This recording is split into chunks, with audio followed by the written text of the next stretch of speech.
waxaa kuu muhiim ah mar walba jirkaaga in aad ka taxadirto isla markaana bilicdaada aad ka shaqayso waxaan ku hayaa saddexdan shay waa saddex shay oo muhiim ah wajigaaga kambanigan waxa lagu magacaabaa Olay waxa uu ka kooban yahay laba kareen iyo waliba face wash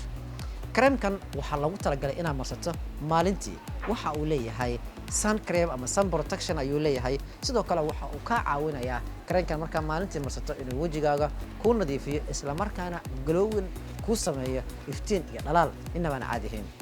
kaliya haddii xitaa aad sheegto maalintii inaad marsato waxaan ku haynaa isla asagii oo ah habeen oo lagu talagalay in habeenkii la marsado waa natural waana Olay